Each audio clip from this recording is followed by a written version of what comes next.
Rasulullah SAW mengajarkan zikir ini, la ilaha illallah wahdahu la syarikalah. Ini takrir tentang tauhid. Perhatikan, ya. Jangan kita juga banyak berzikir la ilaha illallah, la ilaha illallah, la ilaha illallah, tapi kita selisihi la ilaha illallah itu dengan perbuatan dan ucapan yang lain dari kesyirikan. Karena la ilaha illallah itu la ma'budu bihaqqin illallah. Tidak ada yang berhak disembah itu kecuali Allah Subhanahu wa taala. Dan itu harus kita wujudkan dalam kehidupan dan keyakinan. Amalan kita, jangan kita mengucapkan la ilaha illallah. Jadi setiap hari dia la ilaha illallah, la ilaha illallah, la ilaha illallah, tetapi ucapannya menyelisih la ilaha illallah itu sendiri. Ya. Dia berkata dengan perkataan syirik, atau dia meyakini kesyirikan, dia meminta kepada selain Allah, dia mengucapkan la ilaha illallah tapi bergantung kepada jin, meminta kepada jin, meminta kepada syaitan, meminta kepada selain Allah. Ya. Berarti dia tidak wujudkan la ilaha illallah. Berarti zikrullah yang dia ucapkan walaupun banyak, tapi dia berbuat syirik, itu juga tidak akan bermanfaat.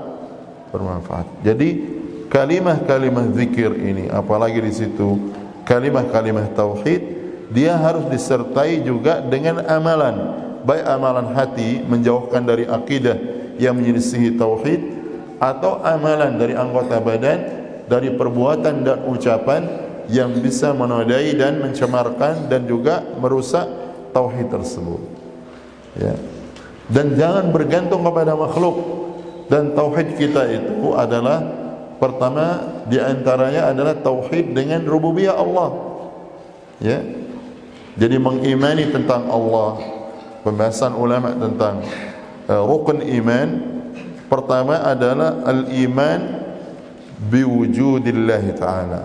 Beriman tentang adanya Allah, bahwa Allah itu ada, nyata, dan itu harus kita rasakan dan harus kita yakini di dalam hati bahwa Allah itu ada, menolong hambanya yang dekat kepadanya, membela hambanya yang dekat kepadanya. Itu kita harus yakini seyakin-yakinnya. Kedua, al-iman bi rububiyatihi, beriman dengan rububiyah Allah.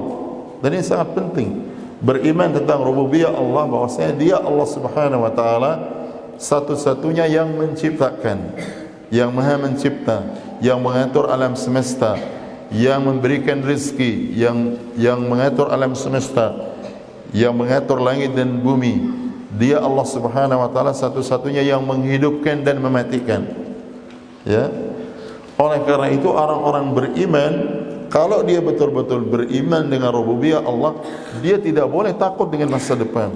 Tak boleh nanti kalau saya selesai menuntut ilmu, atau kalau saya menuntut ilmu bagaimana rezeki saya. Tak boleh. Penuntut ilmu itu kalau dia berakidah yang benar, dia tidak akan takut tentang urusan rezekinya.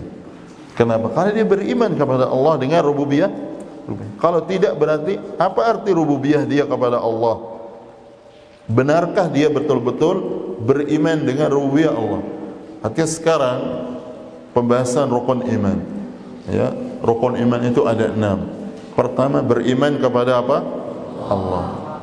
Beriman kepada Allah itu mengandung 4 hal yang besar. Pertama, beriman tentang wujud Allah. Kemudian yang kedua, beriman tentang rububiyah Allah. Ketiga, beriman tentang uluhiyah Allah. Kemudian beriman tentang asma dan sifat Allah Subhanahu wa taala. Dan ini di samping kita pelajari, kita harus wujudkan apa yang kita pelajari dan pahami itu di dalam diri kita. Ya. Beriman tentang wujudnya Allah, meyakini dengan sebenar-benarnya, itu menjauhkan kita dari akidah orang-orang ateis, orang-orang yang tidak mengaku adanya Allah yang mencipta. Kemudian beriman dengan rububiyah Allah, bahwasanya dia Allah satu-satunya yang menciptakan, yang mengatur alam semesta. Dia Allah Subhanahu wa taala yang mengatur alam semesta. Dia Allah Subhanahu wa taala yang menghidupkan dan mematikan. Dia Allah Subhanahu wa taala yang mendatangkan manfaat dan mudarat. Dia Allah Subhanahu wa taala yang menghidupkan dan mematikan. Dan itu kita yakini. Kalau kita dikatakan Allah Subhanahu wa taala yang mengatur alam semesta, kalau ada musibah, kalau ada bencana, kita kembalikan kepada Allah Subhanahu wa taala. Jangan dengar kata-kata orang, oh ini karena pergeseran ini, oh ini karena cuaca begini, tidak. Ada gempa, itu peringatan dari Allah karena banyaknya dosa yang dilakukan manusia. Maka itu kita kembali kepada Allah. Dan itu salah satu cara Allah untuk menakuti manusia agar dia ingat kepada Allah Subhanahu wa taala. Ya. Jadi kita semua kembalikan kepada Allah tentang rububiyah Allah. Dan ini penting, belajar akidah itu supaya kita kuat, supaya kita dekat kepada Allah. Ya, sering kita sebutkan, ya, para orang soleh dahulu, mereka itu tidak pernah gelisah dengan urusan rezeki mereka. Mereka itu gelisah justru tentang agama mereka, tentang istiqomahnya mereka.